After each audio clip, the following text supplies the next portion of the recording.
It's one of Peter Schiff's biggest criticisms of Bitcoin, where he talks about it having no use outside of being money, when he talks about gold having industrial uses, etc.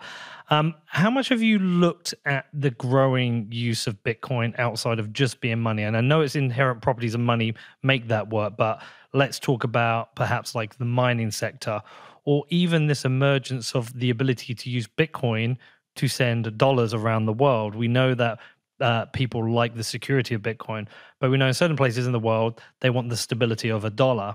And so people are building the ability to send dollars on the Bitcoin network. Does that mean it has a different utility, a similar utility, like rather than industrial utility, maybe a financial utility, which is not the Bitcoin itself? I think especially in the intermediate term, yes. I mean, basically, when we think of Bitcoin, there's like this age-old question, like, what is Bitcoin? Because it's like Bitcoin keeps revealing new facets of itself to us, or at least like, if you go back at like the Bitcoin talk forums, most of these things that the market is still discovering were like addressed early on, and different facets of Bitcoin take on more meaning once something gets developed, like say Lightning, or when AI comes around, or when stablecoins are invented. These sort of things add new ways to think about Bitcoin or to use Bitcoin. The way I would describe it is basically what a blockchain is a decentralized database. And it just so happens that the killer app for a decentralized database is money, because money is constantly looking for what is a ledger we can all agree on. We might agree to use dollars because it's the fiat currency of the most powerful country in the world right now. We know that over the course of the next 6 months, they're probably going to be fine dollars, and so we can use that workably enough. We might use gold because we both understand that it's the commodity that's best kind of useful as money. And with a database, when you find one that's sufficiently decentralized and immutable, and you say, wait a second, this is basically money in a decentralized cloud. I can hold a unit of this or units of it, and I can either send it to anyone, or I could remember my words and travel around the world and reconstruct my ability to access it there. And so there is that utility aspect. And I think the vast majority of its long-term usage will be for money, just because money is such a big application and it's so suitable for it. But there are other things like data storage. People have put arbitrary data into the blockchain that they want to preserve there. It doesn't prove that it's true, but it proves that it's not tampered with from the point of insertion. And so it could be putting culturally relevant books in there. It could be timestamping other systems into it. Whatever the case may be, I think that is a long-term use case that I expect it to be smaller than money. And then there's other things that you can use it as a network. Like you can use Lightning as a network to run around stablecoins, for example, in a way that is cheaper than Ethereum. That's a similar reason why Tron popped up, is because people wanted to use Tether more cheaply than they can use it on Ethereum. And so generally between Bitcoin and stablecoins on other networks, money's been by far the dominant staying power use case for this whole field of technology. And most other stuff becomes like a narrative and then it's kind of fades away into either obscurity or at least a smaller market. One of the topics that I had never considered with money going back 6 years when I was getting first deep into Bitcoin was the idea of scarcity. It's nothing I'd ever thought about. I didn't understand inflation. I didn't know why there was 21 million Bitcoin, although I learned pretty quickly. But can you talk to why scarcity is important with money, but the fine balance between having the right scarcity and why extreme scarcity would be bad for money? Yeah, so money at the end of the day, when you look at some of the literature, basically like Mises or further back, it's the most saleable good, which means it's basically the most liquid good. Like what good could you bring with you as a bearer asset that you could find someone pretty quickly to take it off your hands at something close to the market price? Like if I have a fine bottle of wine that's worth like, I don't know, $300. If I just wanted to quickly dump that on the market somewhere, most people don't know how to evaluate wine. Most people don't even know. So it's a very specific type. And so I'd have to find someone and probably give it to them for like $100 or something like that, because I'd have to find someone who basically there'd be a lot of slippage in that transaction unless I happen to find this like right wine shop, right? So it's like unless there's certain areas where I could get full retail price or full price for it, but the ease of which I can do it is low because there's low liquidity, low fungibility, that kind of thing. So when you have a good money, you have one that's got plenty of liquidity, plenty of accessibility. And the fine line there is if you have a money that is not divisible enough or not fungible enough or is like hyper rare, like it's like rhodium, for example. Most people don't have any. Most people don't identify it, and so just because it's super rare doesn't mean it actually gets monetized. And so it's kind of a weird accident of history that the things that get monetized are things that are quite rare, but that they're already widely held. And so those tend to be things that are hard to make, but that they're long lasting once they're made. And so we build up pretty significant stockpiles. And that's where, for example, safety popularized the idea of the stock to flow ratio, which is different than the stock to flow model. That's different than saying you can predict the price of Bitcoin based on it. But it is saying that for a money, generally, instead of looking at extreme scarcity like rhodium or meteorites, things like that, that will, they're so rare they have liquidity and fungibility and divisibility problems. And instead, it's saying what elements or what commodities or what types of money are hard enough to make that even though there's quite a bit of it, we're very and most people have some or easily recognize it, but that also you can't really make more of, because if you can make a lot more of it, then everybody has a disincentive to want to hold much of it. That's why we don't use salt as money anymore, for example, whereas we do still in some ways use gold as at least as a store of value type of money. And so it's really about that concept of a lot has been made, but it's hard to make more. And so that is why gold and silver essentially won prior to getting to paper money. Yeah, generally as you move up the commodity chain, usually the commodities with the higher stock to flow ratio, because it's almost synonymous with that liquidity because it's not hyper rare, it's widespread. But then once it's gotten to that widespread stage, it's hard to further dilute. And so that would be shells, like complex shell ornaments, for example, in a hunter-gatherer environment. They're challenging to make, even though they're fairly common.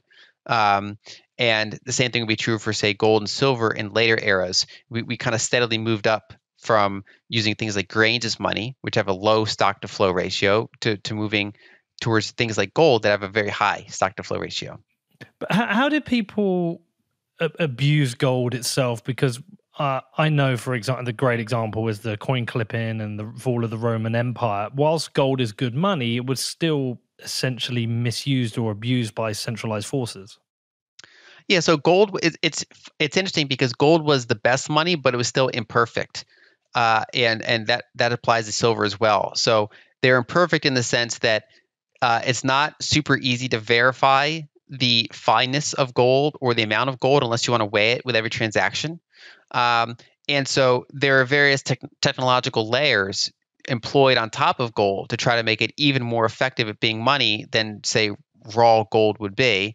And coinage or coin-like objects were among the earliest one. So you'd blend the natural properties of gold with some sort of recognizable authority, like a kingdom or an empire, that says not only is this gold, this is a specific amount of gold, and we're going to add like a face of an emperor on it. And we're going to put ridges around it, so it's hard to reduce the amount of physical gold. As long as it looks visibly intact, you're getting most of the gold that's supposed to be there, and you can generally trust the purity based on the reputation of the empire, which over time gets abused. But basically, what they would do is they would use their technology to make that gold even better money. And so a gold coin would have basically three layers of value. So one would be the underlying gold itself. Two would be the coinage premium, that it's basically been put into a verifiable, measurable shape. And someone's done that work for us, which is convenient. And even today, with the technology we have, like American Gold Eagle coin will generally sell more per ounce than, say, a 400-ounce gold bar, because that additional kind of like layer of acceptability and verification is useful. And then the third layer would be legal tender. So if you had an emperor, like an empire with certain gold or silver coins. These were kind of mandated or expected to be accepted everywhere in that area. And you have foreign gold or silver coins of a similar size. They'd still be recognized as money and they'd still be useful, but they'd be less liquid, less recognizable, and less accepted than the domestic currency. And so they'd often trade at a slight discount when they're outside of their own jurisdiction because it's just like it's a foreign object. It might be a slightly different size and therefore it doesn't easily fit into our calculations. It's less easy to prove that it's the real thing. And so you'd have that third layer of value. And the problem was that these layers of value would give kings the opportunity to debase their coins. So the unit of account would be somewhat abstracted from the sheer amount of gold or silver in the coin. And so a king could say, okay, well, we're going to tax all these coins and then we're going to melt them down and we're going to change them from, say, 90% gold to 70% gold so we can spend more gold back into the economy without raising anyone's taxes. And that works for a while because one, I mean, at first you wouldn't even necessarily tell the difference between a 70% gold and 90% gold. And two, when it's still stamped with the same unit and the king saying this is the same unit, it takes time for that greater supply of money to kind of force up prices. The initial people that get that will still treat it the same way. And so gradual debasement became a common occurrence throughout pretty much every culture that ever had coinage. And it's because of those layers of extraction between the fundamental value and the market value. And then gold met its limitations, and we had the emergence of paper money. We should talk about that. I don't think it would be fair to say that gold failed. It's just gold had its limitations. I think if gold had failed, it would have disappeared. But gold still has value and use today. But the emergence of paper money, was that really just to make gold more usable? So you had paper money come to the fore in many different areas. And a lot of people, when they think of it, they think of, like the Renaissance, they think of Europe.